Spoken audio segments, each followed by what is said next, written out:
जय श्री राम सभी को। और आज हम अगला भाग शुरू करते श्री रामचरितमानस का। जैसा कि हमने पिछले भाग में 27 पेज ख़त्म किया था, तो आज हम उस पेज का आखिरी श्लोक पहले पढ़ेंगे। जैसा कि आपको मैंने बताया था कि हमको जब भी नए दिन पे नया पाठ शुरू करना है तो पिछले पाठ का अंतिम श्लोक पढ़ना जरूरी है।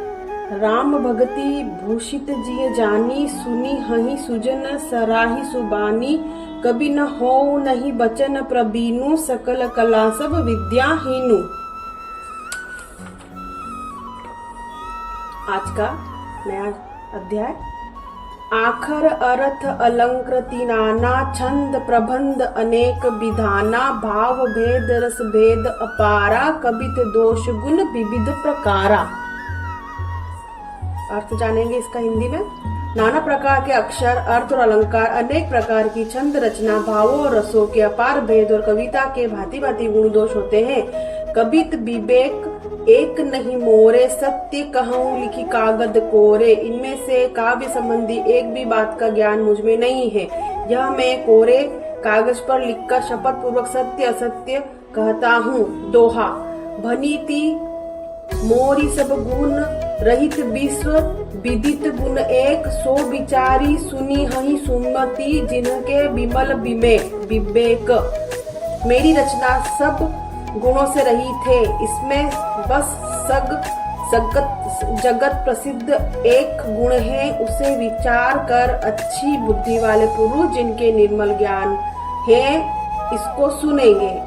एहि मह रघुपति नाम उदारा, अति पावन पुराण श्रुति सारा, मंगल भवन अमंगल हारी, उमा सहित जेहि जपत पुरारी। इसमें श्री रघुनाथ जी का उदार नाम है जो अत्यंत पवित्र है, वेद पुराणों का सार है, कल्याण का भवन है और अमंगलों को हरने वाला है, जिसे पार्वती जी सहित भगवान शिव जी सदा जपा करते हैं। भनीति विचित्र सु कभी कृत जो, राम नाम बिनु सोन सो,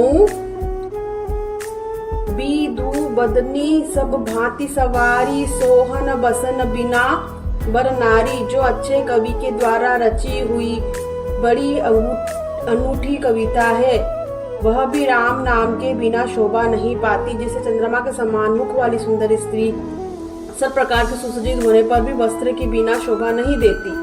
सब गुण रहित कवि कृत बानी, राम नाम जस अंकित जानी, सादर कहहि सुनहि बुधतारी, मधुकर सरिस अंत अनुग्राही।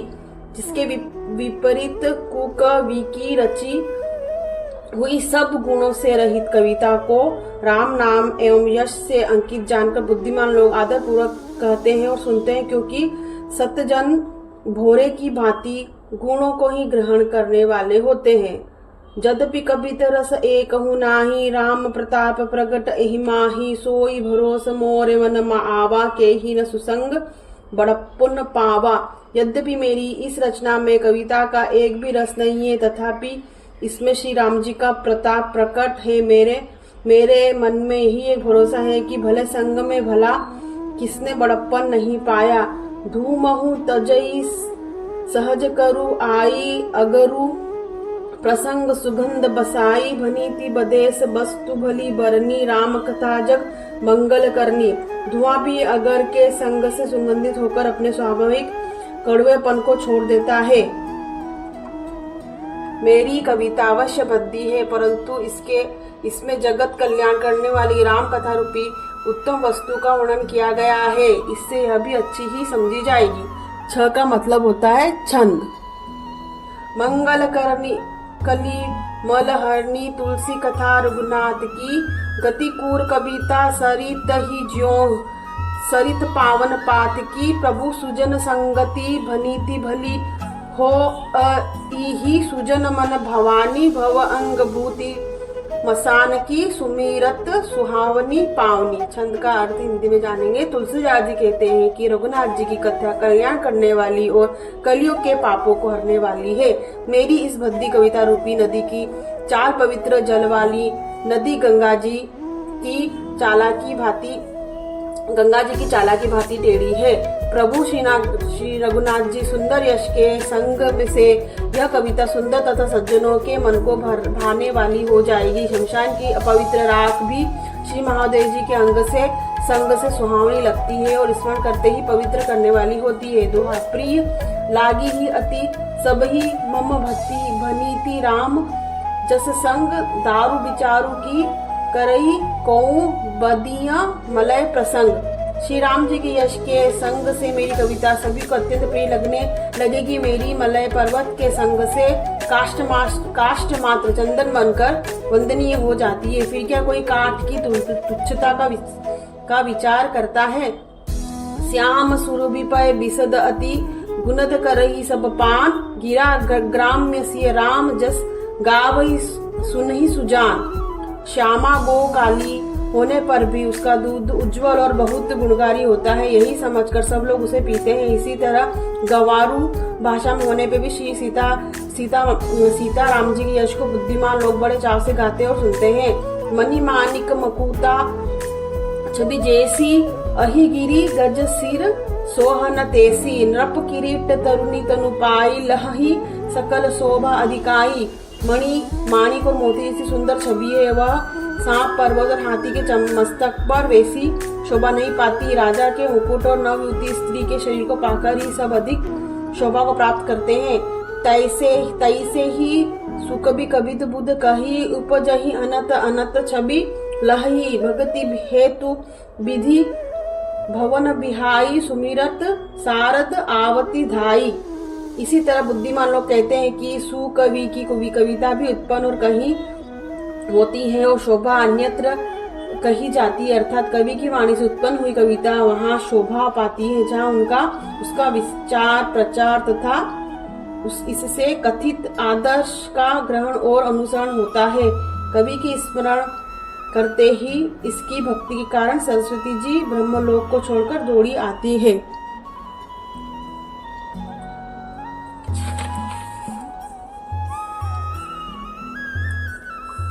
रामचरित सर बिनु अनहवाय सो श्रम जाई न कोटि उपाय, कवि को विद अस हृदय बिचारी गावई हरि जस कलिमल हारी।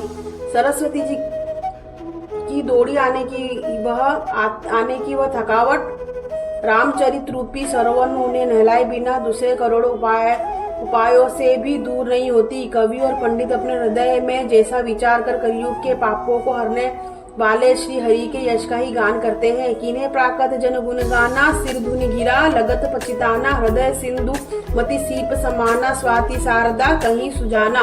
संसारी मनुष्य का गुणगान करने से सरस्वती सिर ढूंढकर पछताने लगती है कि मैं क्यों इनके बुलाने पर आई। बुद्धिमान लोग हृदय को समुद्र, बुद्धि को सीप और सरस्वती जी को स्वाति नक्षत्र के समान कहते हैं। जो बरसही बर बारी विचारू को ही कवित मुकुटामणि चारू। इससे यदि श्रेष्ठ विचारों की जल बरसता है तो मुक्तामणि के समान सुंदर कविता होती है।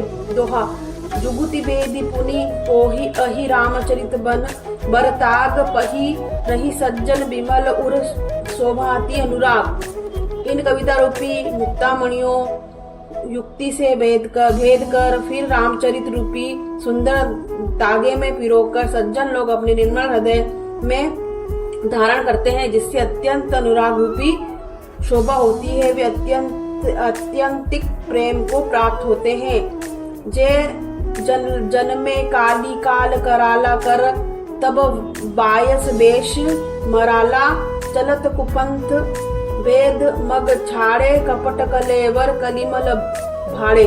जो कराल कलयुग में जन्मे हैं, जिनकी करनी कौवे के समान है और वेश हंस का सा है, जो वेद मार्ग को छोड़कर कुमार्ग चलते हैं और कपट की मूर्ति और कलयुग के पापों के भाड़े हैं।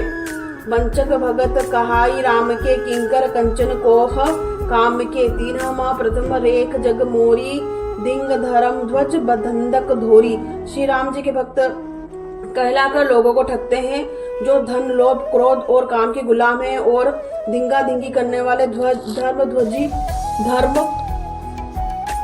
की झूठी ध्वजा फहराने वाला, दंभी और कपट के धंधों का बोझ ढोने वाला है। संसार के ऐसे लोगों में सबसे पहले मेरी गिनती है। जो अपने अवगुण सब कहूँ बड़ा बाड़ी कथा पार नहीं लहू ताते में अति अलप बखाने थोड़े महू जानी नहीं सयाने। यदि मैं अपने सब अवगुणों को कहने लगूँ तो कथा बहुत बढ़ जाएगी और मैं पार नहीं पाऊंगा। इससे मैंने बहुत कम अवगुणों का वर्णन किया है, बुद्धिमान लोग थोड़े में ही समझ लेंगे। समुच विविध विधि बिनती मोरी कौन कथा सुनी दे यही खोरी एतेहु पर करी नहीं जिस असंका मोहित अधिक ते जड़मती रंका। मेरी अनेक प्रकार की विनती को समझकर कोई भी इस कथा को सुनकर दोष नहीं देगा। इतने में पर भी जो शंका करेंगे तो वे मुझसे भी अधिक मूर्ख बुद्धिमान मंगल कंगाल है।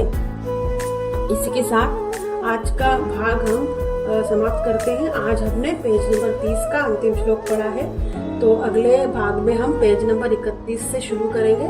इसी के साथ आज हम विराम देते हैं और श्री रामायण जी को